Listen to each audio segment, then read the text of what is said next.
कृष्णा। जय श्री हरि।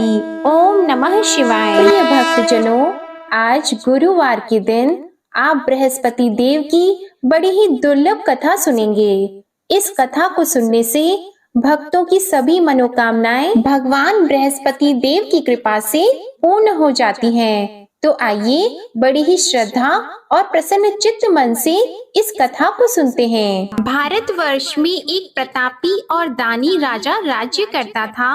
वह नित्य गरीबों और ब्राह्मणों की सहायता करता था। यह बात उसकी रानी को अच्छी नहीं लगती थी। वह न ही गरीबों को दान देती, न ही भगवान का पूजन करती थी और राजा को भी दान देने से मना किया करती थी।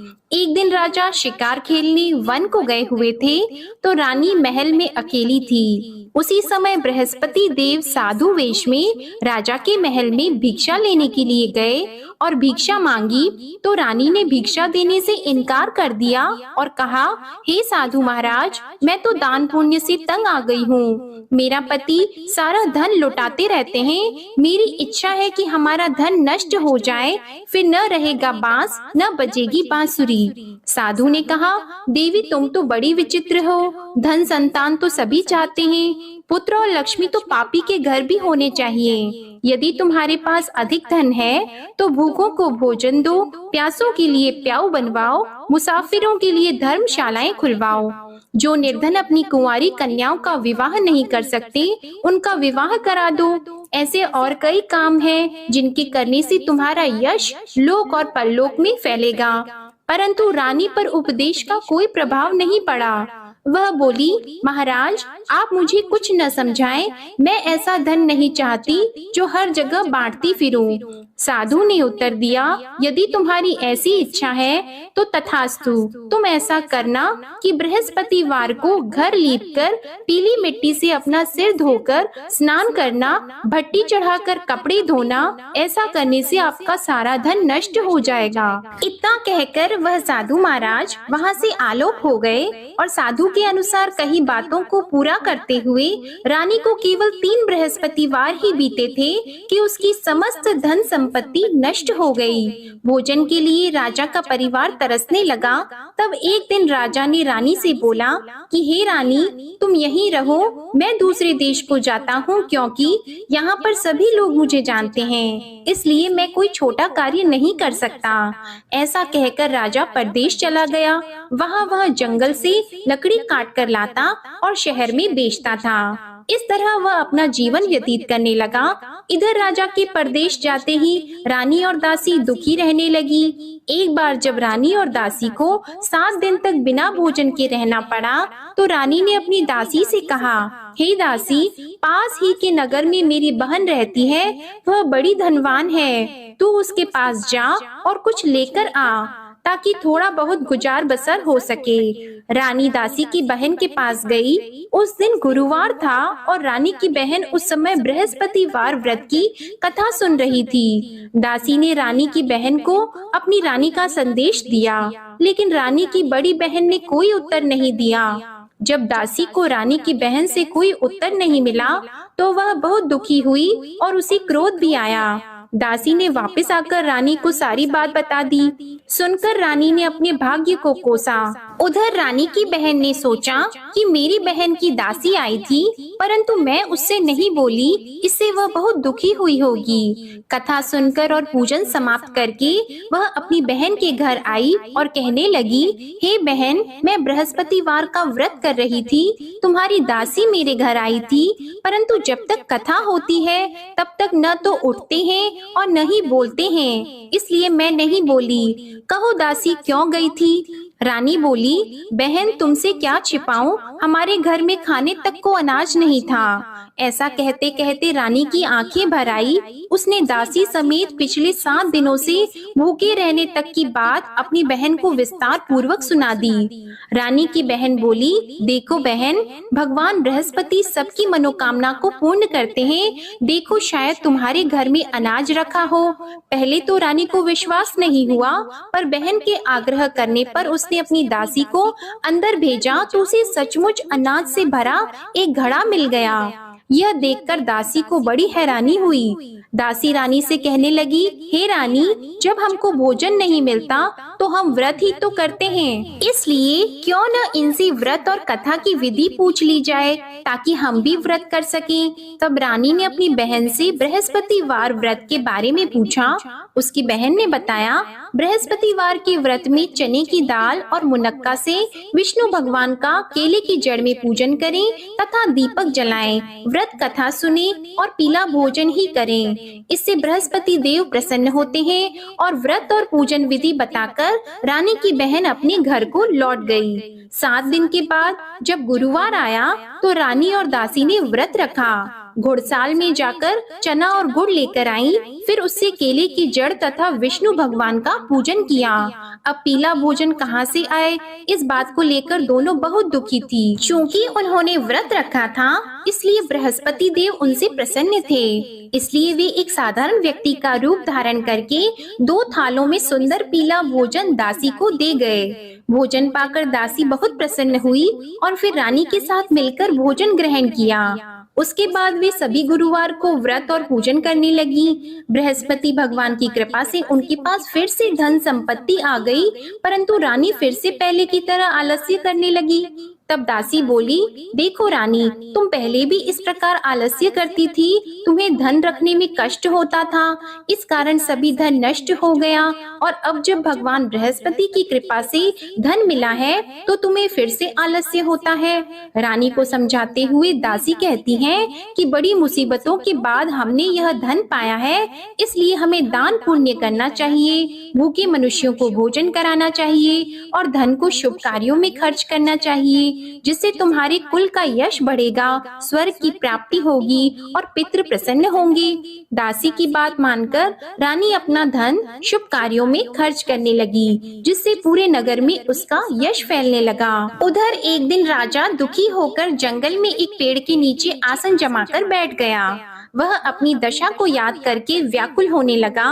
बृहस्पतिवार का दिन था। एकाएक उसने देखा कि निर्जन वन में एक साधु प्रकट हुए। वह साधु वेश में स्वयं बृहस्पति देवता थे। लकड़हारे के सामने आकर बोले, हे लकड़हारे, इस सुनसान जंगल में तू इतना चिंता मग्न क्यों बैठा है? लकड़हारे ने दोनों हाथ जोड़कर प्रणाम किया और उत्तर दिया, महात्मा जी, आप सब कुछ जानते हैं, मैं क्या कहूँ। यह कहकर रोने लगा और साधु को अपनी आत्म कथा सुनाई। महात्मा जी ने कहा, तुम्हारी स्त्री ने बृहस्पतिवार के दिन बृहस्पति भगवान का निरादर किया है, जिसके कारण रुष्ट होकर उन्होंने तुम्हारी यह दशा कर दी। अब तुम चिंता को दूर करके मेरे कहने पर चलो तो तुम्हारे सब कष्ट दूर हो जाएंगे और भगवान पहले से भी अधिक संपत्ति देंगे। तुम बृहस्पति के दिन कथा किया करो, 2 पैसे के चने मुनक्का लाकर उसका प्रसाद बनाओ और शुद्ध जल से लोटे में शक्कर मिलाकर अमृत तैयार करो। कथा के पश्चात अपने सारे परिवार और सुनने वाले प्रेमियों में अमृत व प्रसाद को बांटकर खुद भी ग्रहण करो। ऐसा करने से भगवान तुम्हारी सब मनोकामनाएं पूरी करेंगे। साधु के ऐसे वचन सुनकर लकड़हारा बोला, हे प्रभु, मुझे लकड़ी बेचकर इतना पैसा नहीं मिलता जिससे भोजन के उपरांत कुछ बचा सकूं। मैंने रात्रि में अपनी स्त्री को व्याकुल देखा है, मेरे पास कुछ भी नहीं जिससे मैं उसकी खबर मंगा सकूं। साधु ने कहा, हे लकड़हारी, तुम किसी बात की चिंता मत करो। बृहस्पतिवार के दिन तुम रोजाना की तरह लकड़ियां लेकर शहर को जाओ। तुमको रोज से दुगना धन प्राप्त होगा, जिससे तुम भली भांति भोजन कर लोगे और बृहस्पति देव की पूजा का सामान भी आ जाएगा। इतना कहकर साधु अंतर ध्यान हो गए। धीरे धीरे समय व्यतीत होने पर फिर वही बृहस्पतिवार का दिन आया। लकड़हारा जंगल से लकड़ी काटकर किसी शहर में बेचने गया। उसे उस दिन और दिन से अधिक पैसा मिला। राजा ने चना गुड़ आदि लाकर गुरुवार का व्रत किया। उस दिन से उसके सभी क्लेश दूर हो गए, परंतु जब दोबारा गुरुवार का दिन आया तो बृहस्पतिवार का व्रत करना भूल गया। इस कारण बृहस्पति भगवान नाराज हो गए। उस दिन उस नगर के राजा ने विशाल यज्ञ का आयोजन किया था तथा शहर में ये घोषणा करा दी कि कोई भी मनुष्य अपने घर में भोजन न बनवाए, न आग जलाए। समस्त जनता मेरे यहाँ भोजन करने आए। इस आज्ञा को जो न मानेगा उसे फांसी की सजा दी जाएगी। इस तरह की घोषणा संपूर्ण नगर में करवा दी गई। राजा की आज्ञा के अनुसार शहर के सभी लोग भोजन करने गए, लेकिन लकड़हारा कुछ देर से पहुंचा, इसलिए राजा उसको अपने साथ घर लेके गए और ले जाकर भोजन करा रहे थे तो रानी की दृष्टि उस खूंटी पर पड़ी जिस पर उसका हार लटका हुआ था। वह वहाँ पर दिखाई नहीं दिया। रानी ने निश्चय किया कि मेरा हार इस मनुष्य ने चुरा लिया है। उसी समय सिपाहियों को बुलाकर उसको कारागार में डलवा दिया। जब लकड़हारा कारागार में पड़ गया और बहुत दुखी होकर विचार करने लगा कि न जाने कौन से पूर्व जन्म के कर्म से मुझे यह दुख प्राप्त हुआ है, और उसी साधु को याद करने लगा जो कि जंगल में मिला था। उसी समय तत्काल बृहस्पति देव साधु के रूप में प्रकट हुए और उसकी दशा को देखकर कहने लगे, अरे मूर्ख, तूने बृहस्पति देव की कथा नहीं करी, इस कारण तुझे दुख प्राप्त हुआ है। अब चिंता मत कर, बृहस्पतिवार के दिन कारागार के दरवाजे पर 4 पैसे पड़े मिलेंगे, उनसे तू बृहस्पति देव की पूजा करना, तेरे सभी कष्ट दूर हो जाएंगे। बृहस्पतिवार के दिन उसे 4 पैसे मिले। लकड़हारे ने कथा कही। उसी रात्रि को बृहस्पति देव ने उस नगर के राजा को स्वप्न में कहा, हे राजा, तुमने जिस आदमी को कारागार में बंद कर दिया है वह निर्दोष है, वह राजा है, उसे छोड़ देना। रानी का हार उसी खूंटी पर लटका है, अगर तू ऐसा नहीं करेगा तो मैं तेरे राज्य को नष्ट कर दूंगा। इस तरह रात्रि के स्वप्न को देखकर राजा प्रातः काल उठा और खूंटी पर हार देखकर लकड़हारे को बुलाकर क्षमा मांगी और लकड़हारे को योग्य सुंदर वस्त्र आभूषण देकर विदा कर दिया। बृहस्पति देव की आज्ञा के अनुसार लकड़हारा अपने नगर को चल दिया। राजा जब अपने नगर के निकट पहुंचा तो उसे बड़ा आश्चर्य हुआ। नगर में पहले से अधिक बाग, तालाब, कुएं तथा बहुत सी धर्मशाला, मंदिर आदि बन गई हैं। राजा ने पूछा, यह किसका बाग और धर्मशाला है? तब नगर के सब लोग कहने लगे, यह सब रानी और बंदी के हैं। तो राजा को आश्चर्य हुआ और गुस्सा भी आया। जब रानी ने यह खबर सुनी कि राजा आ रहे हैं तो उन्होंने दासी से कहा, हे दासी, देख राजा हमको कितनी बुरी हालत में छोड़ गए थे, हमारी ऐसी हालत देखकर वह लौट न जाएं, इसलिए तू दरवाजे पर खड़ी हो जा। आज्ञा के अनुसार दासी दरवाजे पर खड़ी हो गई। राजा आए तो उन्हें अपने साथ लेकर आई। तब राजा ने क्रोध करके अपनी रानी से पूछा कि यह धन तुम्हें कैसे प्राप्त हुआ है? तब उन्होंने कहा, हमें यह सब धन बृहस्पति देव के इस व्रत के प्रभाव से प्राप्त हुआ है। राजा ने निश्चय किया कि 7 रोज बाद तो सभी बृहस्पति देव का पूजन करते हैं, परंतु मैं प्रतिदिन दिन में 3 बार कहानी और रोज व्रत किया करूंगा। अब हर समय राजा के दुपट्टे में चने की दाल बंधी रहती और दिन में 3 बार कहानी कहते। एक रोज राजा ने विचार किया कि चलो अपनी बहन के यहाँ हो आवे। इस तरह निश्चय करके राजा घोड़े पर सवार होकर अपनी बहन के यहाँ को चलने लगा।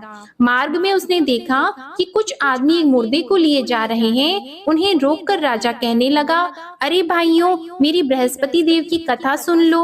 वे बोले, लो हमारा तो आदमी मर गया है, इसको अपनी कथा की पड़ी है। परंतु कुछ आदमी बोले, अच्छा कहो, हम तुम्हारी कथा भी सुनेंगे। राजा ने दाल निकाली और जब कथा आधी हुई थी कि मुर्दा हिलने लग गया, और जब कथा समाप्त हो गई तो राम राम करके मनुष्य उठकर खड़ा हो गया। आगे मार्ग में उसे एक किसान खेत में हल चलाता मिला तो राजा ने उसे देखकर बोला, अरे भैया, तुम मेरी बृहस्पतिवार की कथा सुन लो। किसान बोला, जब तक मैं तेरी कथा सुनूंगा तब तक 4 हरैया जोत लूंगा, जा अपनी कथा किसी और को सुनाना। इस तरह राजा आगे चलने लगा। राजा के हटते ही बैल पछाड़ खाकर गिर गए और किसान के पेट में बड़ी जोर का दर्द होने लगा। उस समय उसकी माँ रोटी लेकर आई और उसने जब यह देखा तो अपने पुत्र से सब हाल पूछा और बेटे ने सभी हाल कह दिया। तो बुढ़िया दौड़ी दौड़ी उस घुड़सवार के पास गई और उससे बोली कि मैं तेरी कथा सुनूंगी, तू अपनी कथा मेरे खेत पर चलकर ही कहना। राजा ने बुढ़िया के खेत पर जाकर कथा कही, जिसके सुनते ही वह बैल उठकर खड़े हुए तथा किसान के पेट का दर्द भी बंद हो गया। राजा अपनी बहन के घर पहुंचा। बहन ने भाई की खूब मेहमानी की। दूसरे रोज प्रातः काल राजा जगा तो वह देखने लगा कि सब लोग भोजन कर रहे हैं। राजा ने अपनी बहन से कहा, ऐसा कोई मनुष्य है जिसने भोजन नहीं किया हो? मेरी बृहस्पतिवार की कथा सुन ले। बहन बोली, हे भैया, यह देश ऐसा है कि पहले यहाँ लोग भोजन करते हैं, बाद में अन्य काम करते हैं। अगर कोई पड़ोस में हो तो देख आऊं। वह ऐसा कहकर देखने चली गई, परंतु उसे कोई ऐसा व्यक्ति नहीं मिला जिसने भोजन न किया हो। अतः वह एक कुम्हार के घर गई, जिसका लड़का बीमार था। उसे मालूम हुआ कि उनके यहाँ 3 रोज से किसी ने भोजन नहीं किया है। रानी ने अपने भाई की कथा सुनने के लिए कुम्हार से कहा। वह तैयार हो गया। राजा ने जाकर बृहस्पतिवार की कथा कही, जिसको सुनकर उसका लड़का ठीक हो गया। अब तो राजा की प्रशंसा होने लगी। एक रोज राजा ने अपनी बहन से कहा कि हे बहन, हम अपने घर को जाएंगे, तुम भी तैयार हो जाओ। राजा की बहन ने अपनी सास से कहा तो सास ने कहा, हाँ चली जा, परंतु अपने लड़कों को मत ले जाना, क्योंकि तेरे भाई की कोई औलाद नहीं है। बहन ने अपने भैया से कहा, हे भैया, मैं तो चलूंगी पर कोई बालक नहीं चलेगा। तो राजा बोला, जब कोई बालक नहीं चलेगा तब तुम ही क्या करोगी? बड़े दुखी मन से राजा अपने नगर को लौट आया। राजा ने अपनी रानी से कहा, हम निर्वंशी हैं, हमारा मुंह देखने का धर्म नहीं है और कुछ भोजन आदि नहीं किया है। रानी बोली, हे प्रभु, बृहस्पति देव ने हमें सब कुछ दिया है, वह हमें औलाद अवश्य देंगे। उसी रात को बृहस्पति देव ने राजा से स्वप्न में कहा, हे राजा उठो, सभी सोच त्याग दो, तेरी रानी गर्भ से है। राजा को यह बात सुनकर बड़ी खुशी हुई। 9वें महीने में उसके गर्भ से एक सुंदर पुत्र पैदा हुआ। तब राजा बोला, हे रानी, स्त्री बिना भोजन के रह सकती है, पर बिना कहे नहीं रह सकती। जब मेरी बहन आएगी तुम उससे कुछ मत कहना। रानी ने सुनकर हाँ कर दिया। जब राजा की बहन ने यह शुभ समाचार सुना तो वह बहुत खुश हुई और बधाई लेकर अपने भाई के यहाँ आई। तभी रानी ने कहा, घोड़ा चढ़कर तो नहीं आई है, गधा चढ़कर आई है। राजा की बहन बोली, भाभी, मैं इस प्रकार न कहती तो तुम्हें औलाद कैसे मिलती? बृहस्पति देव ऐसे ही हैं, जैसी जिसके मन में कामनाएं हैं सभी को पूर्ण करते हैं। जो सद्भावना पूर्वक बृहस्पतिवार का व्रत करता है एवं कथा पढ़ता है अथवा सुनता है, दूसरों को सुनाता है, बृहस्पति देव उनकी सभी मनोकामनाएं पूर्ण करते हैं। प्रेम से बोलिए बृहस्पति देव की जय। आइए अब हम आपको सुनाते हैं माता लक्ष्मी और उनकी बहन ज्येष्ठा की कथा। इस कथा को सुनने से भगवान बृहस्पति देव अपने भक्तों पर प्रसन्न होकर उन्हें ऐश्वर्य और सुख समृद्धि धन संपदा प्रदान करते हैं। प्रेम से बोलिए श्री लक्ष्मी नारायण भगवान की जय। एक दिन माता लक्ष्मी जी की बड़ी बहन ज्येष्ठा ने उनसे कहा, कुछ दिनों से एक बात मेरे मस्तिष्क में कौंध रही है, सोचती हूँ कि तुमसे पूछूं या नहीं। ऐसी क्या बात है बहन? मन में जो कुछ भी है निसंकोच होकर पूछो। वैसे भी कोई बात मन में न रखकर उसका समाधान कर लेना ही बुद्धिमानी होती है। लक्ष्मी जी ने मुस्कुराकर कहा कि मैं अक्सर यही सोचती रहती हूँ कि सुंदरता में हम दोनों बराबर हैं, फिर भी लोग तुम्हारा आदर करते हैं और मैं जहाँ भी जाती हूँ वहाँ उदासी छा जाती है। मुझे लोगों की घृणा और क्रोध का शिकार होना पड़ता है, जबकि हम दोनों सगी बहनें हैं। ऐसा क्यों है? तब लक्ष्मी जी ने हंसकर कहा, सगी बहन या समान सुंदरता होने से ही आदर नहीं मिलता है, उसके लिए अपने को भी कुछ करना चाहिए। लोग मेरा आदर इसलिए करते हैं क्योंकि मैं उनके घर पहुँचते ही सुख के साधन जुटा देती हूँ। संपत्ति और वैभव से आनंदित होकर लोग मेरा उपकार मानते हैं, तभी मेरी पूजा करते हैं। उधर तुम्हारा यह हाल है कि जिसके यहाँ भी तुम जाती हो उसको गरीबी, रोग और आपदा सहन करनी पड़ती है। इसी वजह से लोग तुमसे घृणा करते हैं, कोई तुम्हारा आदर नहीं करता। आदर पाना है तो दूसरों को सुख पहुंचाओ। ज्येष्ठा को लक्ष्मी जी की बात चुभ गई। उन्हें लगा कि लक्ष्मी को अपनी महिमा का अभिमान हो गया है। उन्होंने तड़प कर कहा, लक्ष्मी, तुम मुझसे हर बात में छोटी हो, अवस्था में भी छोटी हो और प्रभाव में भी छोटी हो। मुझे उपदेश देने का भी विचार न करो। अगर तुम्हें अपने वैभव का अहंकार है तो मेरे पास भी अपना एक प्रभाव है। मैं जब अपनी पर आ जाऊं तो तुम्हारे करोड़पति भक्त को भी पल भर में भिखारी बना दूं। लक्ष्मी जी को हंसी आ गई और वे कहने लगी, बहन, तुम बड़ी हो इसलिए कुछ भी कह लो, लेकिन जहाँ तक प्रभाव की बात है मैं तुमसे कम नहीं हूँ। जिसको तुम भिखारी बनाओगी उसे मैं दूसरे दिन ही रंक से फिर राजा बना दूंगी। मेरी महिमा का अभी तुम्हें पता ही कहाँ है और तुम्हें भी मेरी महिमा का पता ही नहीं है।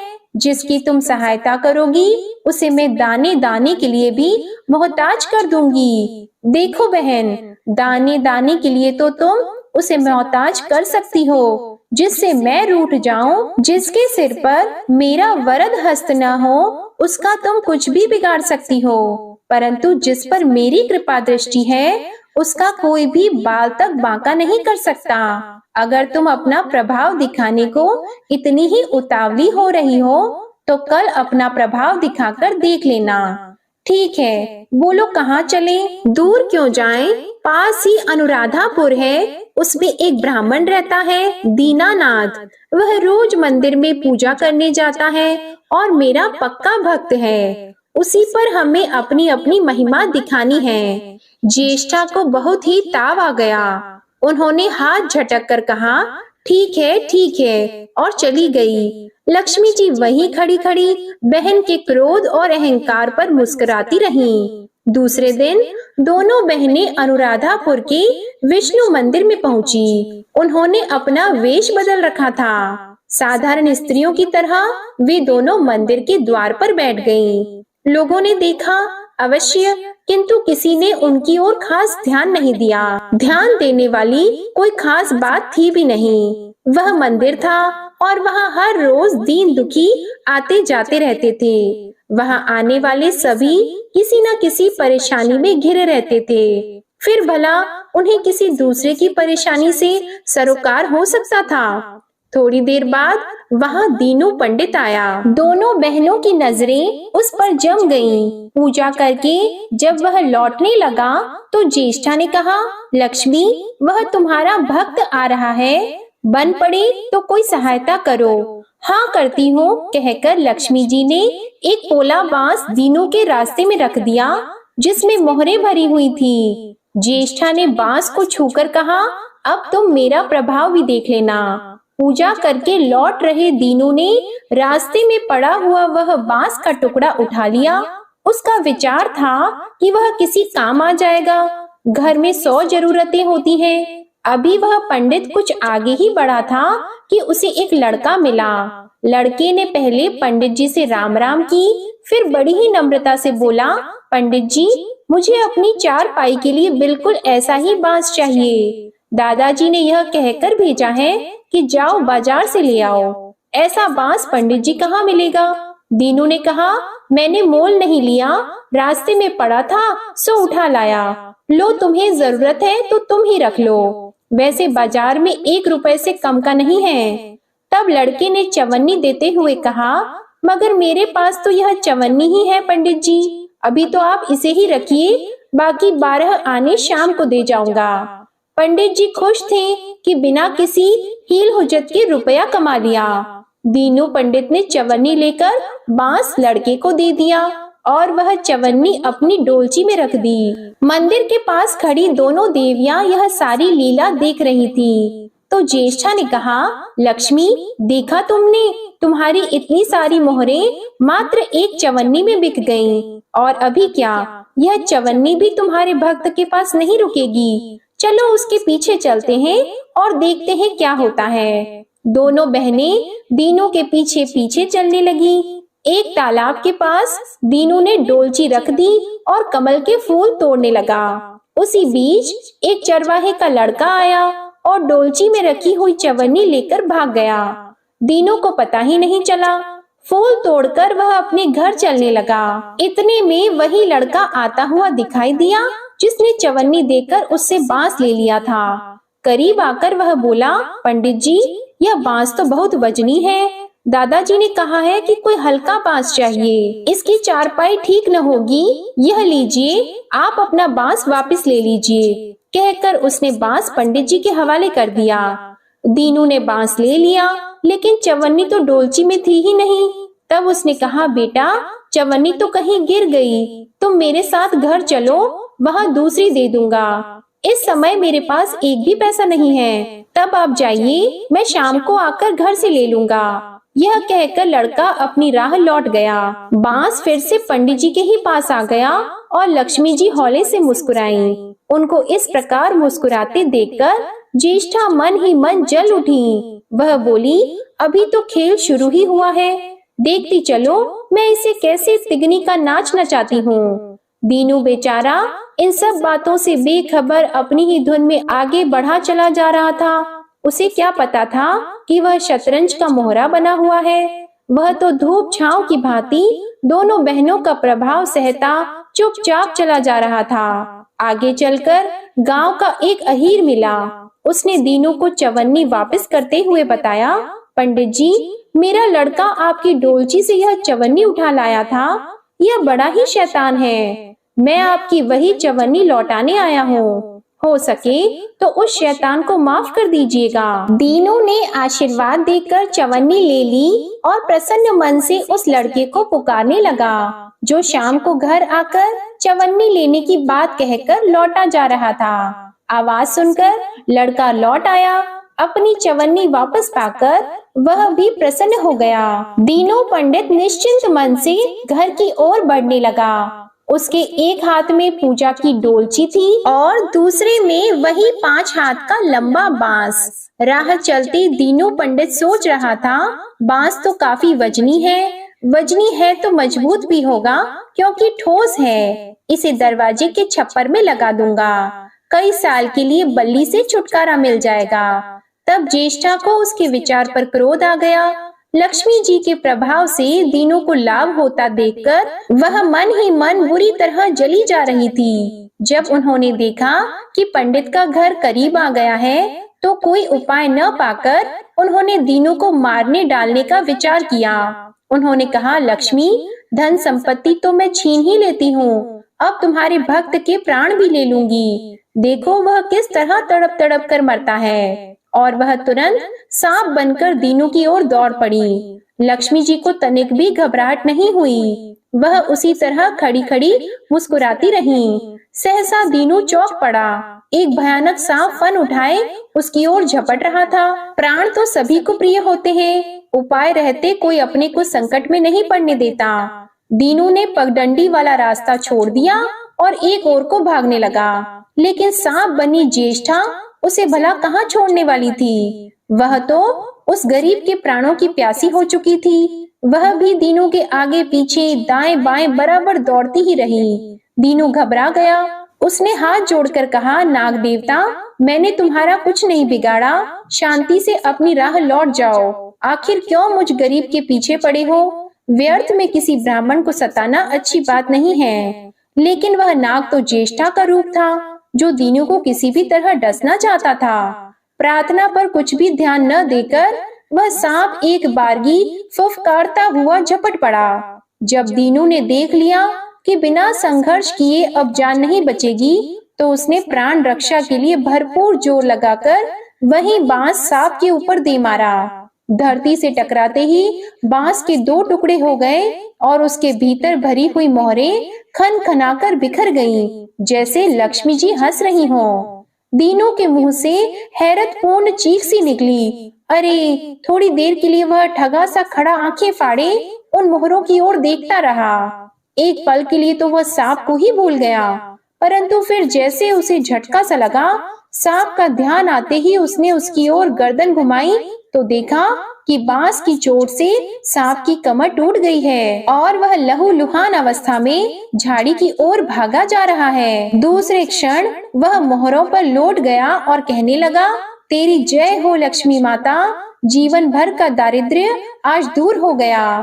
तेरी महिमा कौन जान सकता है। चलो अब घर में बैठकर तुम्हारी पूजा आरती करूंगा। और फिर जल्दी जल्दी उसने सारी मोहरें अंगूछी में बांध दी और लंबे लंबे कदमों से घर की ओर चल दिया।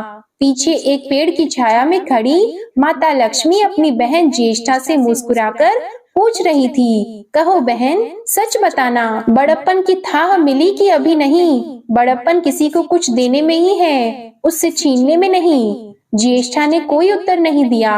वह चुपचाप उदास खड़ी रही और लक्ष्मी जी ने उनका हाथ पकड़कर कहा, फिर भी हम दोनों बहनें हैं, जहाँ रहेंगी साथ ही रहेंगी। प्रेम से बोलिए माता लक्ष्मी और भगवान विष्णु जी की जय। अब आप भगवान बृहस्पति देव की आरती श्रवण कीजिए। ओम जय बृहस्पति देवा, ओम जय बृहस्पति देवा, छिन्न छिन्न भोग लगाओ, कदली फल मेवा।